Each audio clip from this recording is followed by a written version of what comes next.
ગુજરાતના ખેડૂતો અત્યારે ડીઝલ છે તેનાથી પણ પરેશાન છે અને તેમને ખાતર નથી મળી રહ્યું તેનાથી પણ પરેશાન છે અને ગાંધીનગરમાં કેબિનેટની બેઠક મળે છે અને ત્યાર પછી સરકારના પ્રવક્તા શું કહે છે તે મામલે જ વાત કરવી છે। વૈષ્ણવજન તો તેને કહીએ જે પીડ પરાઈ જાનાને રે। નમસ્કાર, આપ જોઈ રહ્યા છો નવજીવન ન્યૂઝ અને હું છું આપણી સાથે તોફિક ગાંચી। ગુજરાતમાં જે પ્રકારે વર્તમાન સ્થિતિ ઊભી થઈ છે તેમાં સૌથી વધારે હેરાન જો કોઈ થઈ રહ્યા હોય તો આ ખેડૂતો છે, કેમ કે તેમને ડીઝલની પણ સમસ્યાઓ આવી રહી છે, યુરિયા ખાતર છે તેની પણ સમસ્યાઓ આવી રહી છે અને જે પ્રકારે સરકાર ટેકાના ભાવે ખરીદી કરવાની વાત કરે છે પરંતુ બારદાન તો મળી જ નથી રહી। આવા અનેક પ્રશ્નો છે અને આજે કેબિનેટની બેઠકમાં કયા કયા મુદ્દે ચર્ચા થઈ અને ત્યાર પછી સરકારના પ્રવક્તા શું કહી રહ્યા છે તે પણ સાંભળો। ખાસ કરીને ચોમાસું આવી રહ્યું છે ત્યારે પ્રી મોન્સૂનની કામગીરી એ દરેક જગ્યાએ ઝડપથી થાય એની સૂચનાઓ આપી છે। નાગરિકોને હાલાકી ન ભોગવવી પડે એના માટેના પગલાઓ પણ લેવા માટેની વાત કરી છે। સ્વાભાવિક છે, વધારે ઓછો એ પ્રકારે વરસાદ આવતો હોય છે ત્યારે નાની મોટી મુશ્કેલીઓ સર્જાતી હોય છે, એમાંથી પણ માર્ગ કેવી રીતે નીકળે અને ઓછી મુશ્કેલી પડે એના તંત્રને તાકીદ કરી છે। શહેરી વિસ્તારની અંદર જે તળાવો બનાવ્યા છે, નગરપાલિકા હોય કે મહાનગરપાલિકા હોય, જે વિકસિત કર્યા છે એમાં ખાસ કરીને પાણી કોઈ જગ્યાએ એવી ફરિયાદો આવે કે પાણી ભરાયું નથી તો સીએસને અને સિંચાઈ વિભાગના સેક્રેટરીને સૂચના આપી છે કે આ તળાવો ભરવા માટેની તાત્કાલિક વ્યવસ્થાઓ એના સોર્સ ગોતીને, જ્યારે રળિયામણા તળાવો બનાવ્યા છે ત્યારે એમાં પાણી પણ ભરાય કેટલીક જગ્યાએ નથી ત્યાં એના માટેની પણ સત્વરે ભરવા માટેની સૂચના આપી છે। ઘણા બધા કામો અને પ્રોજેક્ટ્સ અવિરતપણે માનનીય મુખ્યમંત્રી ભૂપેન્દ્રભાઈ રિવ્યૂ કરે છે। મહત્ત્વના હોય કે સામાન્ય હોય, કલેક્ટરોને પણ સૂચના માનનીય મુખ્યમંત્રીશ્રીએ આપવાનું કહ્યું છે સીએસને કે નવું વર્ષ સીધું છે, ચૂંટણીઓ પૂરી થઈ છે ત્યારે આ કામો ઝડપથી થાય। કોઈ વાર કામો મંજૂર થયા પછી શરૂ મોડા થતા હોય છે, એનું પણ રિવ્યૂ માનનીય મુખ્યમંત્રીશ્રીએ કર્યો છે। એ વર્ષે જ કામ શરૂ થાય, ખાસ કરીને જમીનની બાબતો છે ત્યાં સુધી। કોઈ વાર જમીન સરકાર ટુ સરકાર સંપાદન કરવાની હોય એમાં પણ કોઈને કોઈ અને ઘણી બધી એનઓસીઓ ફોરેસ્ટ વિભાગની હોય, અન્ય હોય, એ પણ એ જ વર્ષે મળી જાય। રેવન્યુ વિભાગ પણ એ જ વર્ષે એ જમીન તબદીલ થાય એમના માટેની ત્વરિત કાર્યવાહી કરવા માટેની એસઓપી બનાવી, એ પ્રકારના નિર્ણયો કરવા માનનીય ચીફ સેક્રેટરી દાસે પણ સીઓએસમાં માનનીય મુખ્યમંત્રીશ્રીની સૂચનાઓને ધ્યાનમાં લઈને તુરત જ આ પ્રકારે વિલંબ ન થાય। કોઈ વાર 2-3 વર્ષ વિલંબ થતો હોય છે જગ્યાના કારણે, તો એની નાની મોટી નીતિ નિયમમાં રસ્તાઓ શોધીને એ પ્રકારની વ્યવસ્થાઓ કરવાની પણ માનનીય મુખ્યમંત્રીશ્રીએ સૂચના આપી છે અને એનઓસી પણ કન્સર્ટ વિભાગ એ તુરત આપે એવી પણ સૂચના આપી છે। ખાસ કરીને ઇન્ફ્રાસ્ટ્રક્ચરના જે કામો છે, રાજ્યમાંની વડાપ્રધાન શ્રી મુખ્યમંત્રી હતા ત્યારથી વિકાસમાં ખૂબ નવી ગતિઓ એ રાજ્યએ પ્રાપ્ત કરી છે, જનતા પણ એની અનુભૂતિ કરી રહી છે। ત્યારે એન્જિનિયરિંગ ક્ષેત્રે કોઈ ક્ષતિ ન રહે, કોઈ લાઇન લેવલ, કોઈ એન્જિનિયરિંગની કામો ઝડપથી કામો પૂરા થાય હિતાવ છે, પણ એની ગુણવત્તામાં બાંધછોડ ન થાય, ખાસ કરીને એન્જિનિયરિંગ પ્રત્યે દુર્લક્ષ ન સેવાય, એનું ખાસ આજે મુખ્યમંત્રીશ્રીએ સૂચના આપી છે। આ પણ જોતા હશો તો ક્યારેક લાઇન લેવલના પ્રોબ્લેમો, ક્યારેક મકાનની અંદર લાદી હોય તો એના પણ કંઈક લાઇન લેવલના પ્રોબ્લેમો, એ બધી બાબતોમાં ખાસ કરીને એન્જિનિયરિંગ ક્ષેત્રે વધારે ધ્યાન આપીને એ ગુણવત્તામાં એનો પણ સુધારો કરવા માટેની જ્યાં જ્યાં પણ ત્રુટીઓ હોય ત્યાં એ ધ્યાન રાખવાની સૂચના મુખ્યમંત્રીશ્રીએ આપી છે। ખાસ કરીને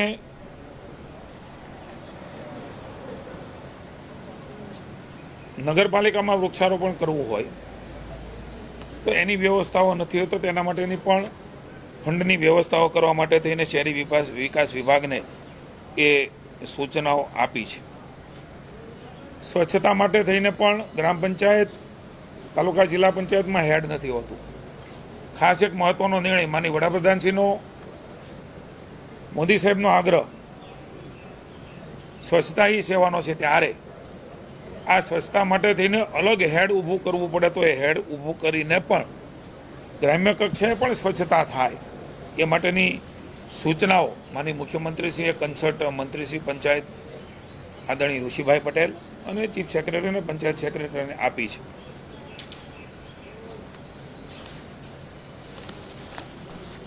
મારા વિભાગ દ્વારા પણ મંત્રીશ્રીઓ પોતાના વિભાગની પણ કામગીરી એ મુખ્યમંત્રી સમક્ષ મૂકતા હોય છે, ત્યારે મારા વિભાગ દ્વારા પણ ખાસ મહત્વના નિર્ણયો સમયાંતરે થતા રહેતા હોય છે.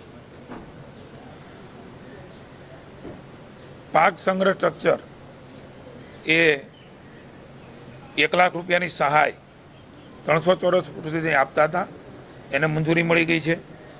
600 ચોરસ ફૂટ સુધીની એ પાક સંગ્રહ સ્ટ્રક્ચર બનાવી શકશે અને એના માટે 2 લાખ સુધીની સહાય એ ખૂબ મહત્વનો નિર્ણય ખેડૂતો માટે થઈને એમનો પાક એમના ખેતરમાં જળવાઈ રહે એના માટે થઈને મંજૂરીઓ એ પુરવઠા પ્રમાણે 154 કરોડની રકમની 26-27માં એ વહીવટી મંજૂરી પણ મળી ગઈ છે અને હવેથી ખેડૂતો એનો લાભ લઈ શકશે. ખાસ કરીને પોતાના પાક એ પશુ દ્વારા નુકસાન થતું હોય છે. તાર ફેન્સિંગની યોજના છે જ, એને થોડી રિવાઇઝ કરીને રાજ્ય સરકારે જે નિર્ણય લીધો છે, એક તો 2 હેક્ટર ખેડૂત ભેગા થઈને આવ્યો તો આપતાની બદલે 1 હેક્ટરનો નિર્ણય એ રાજ્યની સરકારે લીધો છે. 200 રૂપિયા રનિંગ ફૂટે આપતા હતા, એમાં ધરખમ વધારો કરીને 300 રૂપિયા એ રનિંગ ફૂટે આપવાનો નિર્ણય એ માનીય મુખ્યમંત્રીશ્રીએ લીધો છે ને સાથે સાથે આ પોર્ટલમાં લગભગ 1 લાખ ખેડૂતોની અરજી એ આવી છે. ખાસ કરીને મંત્રી તરીકે મારો પણ વિભાગને આગ્રહ હતો કે ચોમાસા પહેલાં આ બધી મંજૂરીઓ મળી જાય તો ખેડૂત જ્યારે સિઝનમાં ને વાવવામાં ને કામમાં હોય છે ત્યારે આ એની પહેલાં થઈ જાય. તો અમારા વિભાગ દ્વારા 1 લાખ અરજીઓ તબક્કાવાર નિયમાનુસાર મંજૂરી આપવાનો પણ નિર્ણય એ કર્યો છે. લગભગ 240 કરોડ રૂપિયા આના માટે ફાળવ્યા છે. હું સમગ્ર રાજ્યના ખેડૂતોને જણાવું છું, આ પછી પણ દર વર્ષે એક વખત આ ખુલ્લું રાખતા આપણે આ પોર્ટલ જરૂરિયાત મુજબ ખેડૂતો માટે થઈને એની અરજીઓ સ્વીકારવા માટે થઈ અને એ પણ 240 કરોડ વપરાય. એ ઉપરાંત પણ જરૂર પડે તો ખેડૂતોને એનો પાક એ પશુઓ દ્વારા નુકસાન ન થાય એના માટે થઈને ચિંતા કરીને આવો પણ એક મહત્વનો નિર્ણય એ અમારા વિભાગે લીધો છે ને માનીય મુખ્યમંત્રીશ્રીએ એમને મંજૂરી આપી છે. 12 વર્ષ માનીય નરેન્દ્રભાઈ મોદી સાહેબની સેવાના દેશમાં અને 13 વર્ષ રાજ્યના ગણીએ તો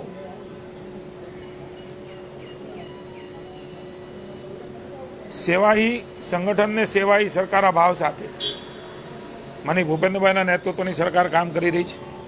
માનીય વડાપ્રધાન શ્રી નરેન્દ્રભાઈ મોદીના નેતૃત્વની ભારતીય જનતા પાર્ટીની કેન્દ્રમાં કામ કરી છે, ત્યારે રાજ્યની સરકારે 12 વર્ષ સેવા સાથે ઉજવણી આ માટેના કાર્યક્રમો નક્કી કર્યા છે. 12 વર્ષ એ વિશ્વાસના, વિકાસના અને જનકલ્યાણના એક વિઝનરી નેતૃત્વ 2047માં ભારત કેવું હોવું જોઈએ એમાં ગુજરાત કેવી રીતે લીડ લઈ શકે. 8 અને 9 જૂન રાષ્ટ્રીય અધ્યક્ષ શ્રી ભારતીય જનતા પાર્ટી અને કેન્દ્રીય મંત્રીમંડળ એ મીડિયાથી સંવાદ કરવાના છે. 11-12 જૂન માનીય મુખ્યમંત્રી છે ને મંત્રીમંડળના સભ્યો મીડિયાના મિત્રો સાથે રૂબરૂ મળીને 12 વર્ષ પરિવર્તન અને વિકાસના કામોની વિસ્તૃત ચર્ચા પણ કરવાના છે. 5 જૂન પર્યાવરણ દિવસ માનીય વડાપ્રધાનશ્રીના આહવાન મુજબ એક પેડ માં કે નામ આ અભિયાન વધારે પ્રબળ અને વધારે સ્વીકૃત બને એના માટે થઈને પ્રત્યેક મંડળ, તાલુકા સ્થળ, યુનિવર્સિટીઓ, સામાજિક સંસ્થાઓના સહયોગથી 6 કરોડ વૃક્ષો એ લક્ષ્યાંક સાથે રાજ્ય સરકાર એમાં આગળ વધવાની છે. 5 જૂનથી એમની શરૂઆત થશે. આખી ડિટેલ તમને આપી દઈશું.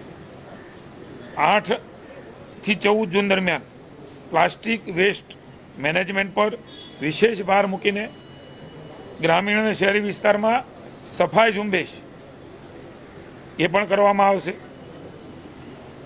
12 થી 20 જૂન દરમિયાન રાજ્યભરમાં જનકલ્યાણ શિબિરો સેવા સેતુના મોડલ પર રહેશે.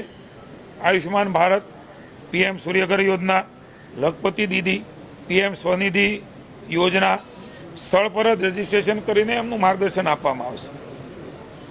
8 થી 14 જૂન દરમિયાન પ્રગતિ પથ યાત્રા એ યોજાશે. રાજ્યના મોટા જે વિકાસના કામો થઈ રહ્યા છે એ પ્રકલ્પો, હાઈ પ્રાયોરિટી યોજનાઓની સ્થળોની પણ મુલાકાત એ લેવામાં આવશે. દરેક જિલ્લામાં 3 દિવસ મોદી સરકારની ઉપલબ્ધતાનું પ્રદર્શન એ પણ અને લોકોના પ્રતિભાવ એ પણ લેવામાં આવશે.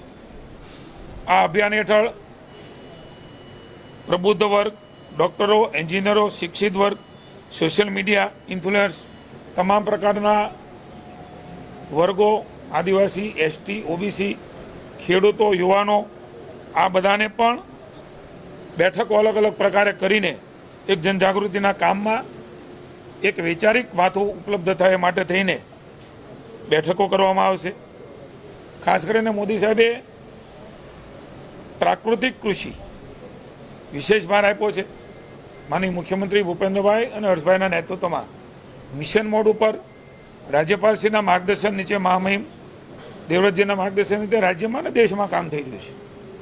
ત્યારે સમય છે જે પ્રકારે ચેલેન્જીસ આવનારા સમયમાં આપણને દેખાઈ રહી છે. પ્રાકૃતિક ખેતી તરફ માનનીય મુખ્યમંત્રી છે કેબિનેટમાં પણ ભાર આપ્યો છે. લોકોને વાળવા, ખેડૂતોને વાળવા, ગૌ આધારિત ખેતી થાય, ઓછા ખર્ચે ખેતી થાય, ઝીરો બજેટે ઉત્પાદન સારું થાય. જે ખેડૂતો પ્રાકૃતિક ખેતી કરી રહ્યા છે એના ખેતરમાં ખેડૂત એ સ્વયં જોવે, જાણે એનું માર્કેટ ક્યાં છે, એ કેવી રીતે વેચી રહ્યા છે, કેવી રીતે ખેતીનું ઉત્પાદન કરીને એ ઉત્પાદનમાં પણ ઘટાડો નથી થતો. આ બધો ભ્રમ દૂર કરવાનું પણ અમારા વિભાગને માનનીય મુખ્યમંત્રીશ્રીએ એ સૂચના આપી છે. અને એ પ્રકારે 1000થી વધુ સ્થળોએ પ્રાકૃતિક ખેતીના વર્કશોપ એ પણ થવાના છે. અને હું રાજ્યના ખેડૂતોને વિનંતી કરું છું, આ બધી બાબતોમાંથી બહાર નીકળીને આપણી જમીન, એની જાળવણી, નવી પેઢીને સારું ઉત્પાદન આપી શકે વર્ષો સુધી, એના માટે થઈને તંદુરસ્તી માટે થઈને પણ લોકો અવેર થયા છે. ત્યારે આપણે જે પ્રાકૃતિક ખેતીનું ઉત્પાદન કરીએ છીએ એની બજાર વિકસાવવા માટે પણ અમારો વિભાગ એ જ્યાં પણ જાહેર સ્થળો છે એ સ્થળો પર વેચાણ કેન્દ્રો આપવા માટેની તૈયારી કરી રહ્યું છે. ઓનલાઈન માર્કેટિંગ થાય, સર્ટિફિકેશન માનની નરેન્દ્રભાઈના નેતૃત્વમાં માનની અમિતભાઈ શાહે વ્યવસ્થાઓ કરી છે. આજે એની તરફ અવેરનેસ છે. ત્યારે આ પ્રકારે ખાસ ધ્યાન આપીને એમાં પણ આગળ વળવા માટે થઈને વાત કરી છે. 21મી જૂન યોગ દિવસ તરીકે પ્રત્યેક તાલુકામાં યોગ બોર્ડ દ્વારા કાર્યક્રમ થાય. આખું અભિયાન સર્વજન હિતાય, સર્વજન સુખાય બની રહે. ઉજવણીનો કોઈ ભાવ નથી. મોદી સાહેબ હંમેશા રાજ્યમાં રહ્યા છે. ત્યારે જનસેવાના ભાવ સાથે, સેવાની પ્રવૃત્તિઓ સાથે વધારે લોકો સુધી પહોંચવાનો પ્રયાસ આ 12 વર્ષ એ સુશાસન અને સેવાના, જનકલ્યાણના એ પ્રકારની ઉજવણી એ રાજ્યની સરકારે નક્કી કરી છે. Thank you.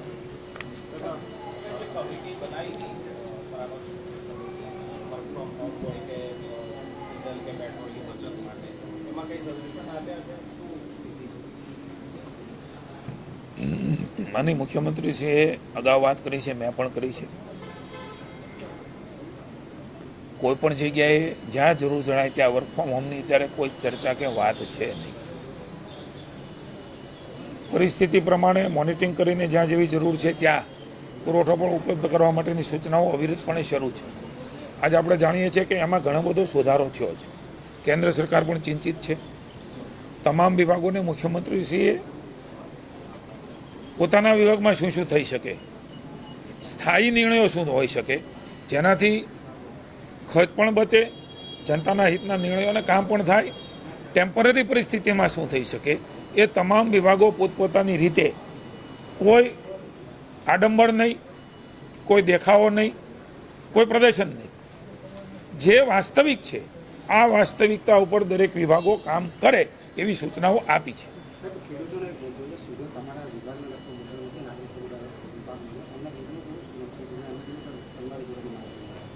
તમારી જોડેથી માહિતી બેઝિકલી બાજરીની ખરીદી હજુ ઘણા કેન્દ્રો પર ટેકાના ભાવે થઈ નથી, એ પ્રકારના અહેવાલો મળી રહ્યા છે. આપની પાસેથી આ પ્રકારની માહિતી. અન્ય નાગરિક પુરવઠા મંત્રી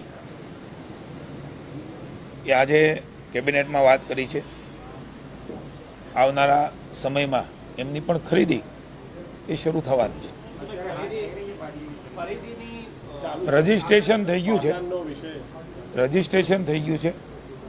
રજિસ્ટ્રેશન અને કેન્દ્રમાં એમએસપી પ્રાઇસ મુજબ જે કોટા આપે છે એ કોટાને સંતુલિત કરીને ખેડૂતોએ પકવેલું ઉત્પાદન એ રાજ્ય સરકાર સંવેદનાથી ખરીદે એમની સૂચનાઓ મુખ્યમંત્રીશ્રી આપી છે. અને મંત્રીશ્રી એ એમનો અધિકારીઓ સાથે ચર્ચા કરીને તમામ જે ખેડૂતો છે જેનું ઉત્પાદન કર્યું છે અને જે કોટા છે એ પ્રમાણે એમની ખરીદી કરવા માટે થઈને પણ મુખ્યમંત્રીશ્રીએ સૂચના આપી છે. એમનું રજિસ્ટ્રેશન, એમનું ઉત્પાદન પણ હાઈ થયું છે, ત્યારે રજિસ્ટ્રેશન પ્રમાણેની વ્યવસ્થાઓ અમે જે કરીએ છીએ એ પ્રકારે અમને નાગરિક પુરવઠો એ ટૂંક સમયમાં કરશે. ખરીદી શરૂ થશે. ઉનાળુ મગની પણ અમારું વિભાગ ખરીદી શરૂ કરવાની છે. એમનું પણ 6 જૂન સુધીનું રજિસ્ટ્રેશન શરૂ છે. છેલ્લા ઘણા મહિનાથી આપણે જોઈ રહ્યા છીએ, વર્ષોથી જોઈ રહ્યા છીએ, તબક્કાવાર ખેડૂતો અલગ અલગ જે ઉત્પાદન કરે છે. માની મોદી સાહેબે એમએસપી પ્રાઇસમાં જે વધારો કર્યો છે, ખેડૂતો માટે એક સપનું હતું, એ સાકાર કર્યું છે. અને એટલા માટે જ એમએસપીની ખરીદીની ચર્ચાઓ થાય છે. ભૂતકાળમાં કોંગ્રેસના શાસનમાં ચર્ચાઓ પત્રકારો કે ખેડૂતોએ ક્યારે પ્રશ્નો પૂછ્યા નથી. મોદી સાહેબે જે શરૂઆત કરી, ખેડૂતોના ખીચામાં વધારે રકમ જાય, બજાર ન હોય ત્યારે એમને પૂરતો ભાવ મળી રહે, એની સફળતા જોઈને મને આનંદ છે. મોદી સાહેબનો આભાર માનું.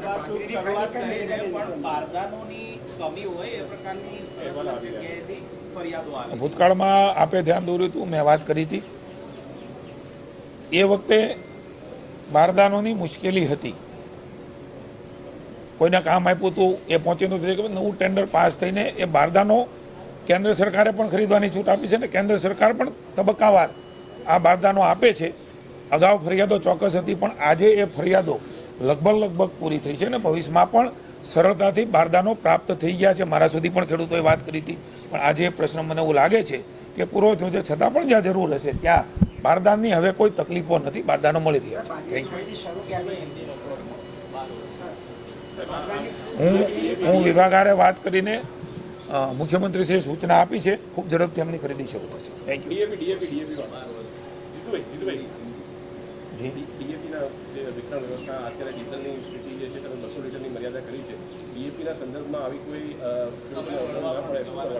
આપ સૌ જાણો છો કે ફોરેનથી આપણા ઘણા બધા ખાતરો એ દેશમાં આવે છે. જે પ્રકારે ઈરાન અમેરિકાના યુદ્ધની સ્થિતિ છે, દરિયાઈ માર્ગ બંધ છે, એમના કારણે ઉત્પન્ન થયેલી સ્થિતિ માની નડાજી આનું સતત મોનિટરિંગ કરી રહ્યા છે. રાજ્ય સરકાર પણ કેન્દ્ર સરકારને વાત કરી રહી છે. એની અવેજીમાં પણ જે ખાતર વપરાઈ શકે છે, જે આપણું છે, એના માટે તો પણ વિભાગ અને દેશમાં પ્રયાસો થઈ રહ્યા છે. હું પણ ખેડૂતોને વિનંતી કરું છું, કોઈ એક દ્રઢ માનસિકતાના કારણે આજ વાપરીએ એના બદલે અન્ય પણ જે ઉપલબ્ધ છે, હા એમની સબસિડીની પણ ચિંતા રાજ્યની સરકાર કરી રહી છે, કેન્દ્ર સરકાર કરી રહી છે, પણ સમય સંજોગોને અનુસરીને ખેડૂતને મુશ્કેલી ન પડે એમના માટેના પ્રયાસો શરૂ છે. કેન્દ્ર સરકાર સાથે પણ વાટાઘાટો શરૂ છે અને જ્યાં જરૂર પડે ત્યાં રૂબરૂ જઈને પણ રાજ્ય સરકારની જે ડિમાન્ડ છે, ડિમાન્ડ કેન્દ્ર સરકાર પાસે મૂકી છે. ધીરે ધીરે એમના કોટા પણ આવી રહ્યા છે, કેન્દ્ર સરકાર પણ એનું કામ કરી રહી છે. આ પ્રકારના સમાચાર માટે નવજીવન ન્યૂઝ ચેનલ સાથે જોડાયેલા રહો. નમસ્કાર. છે.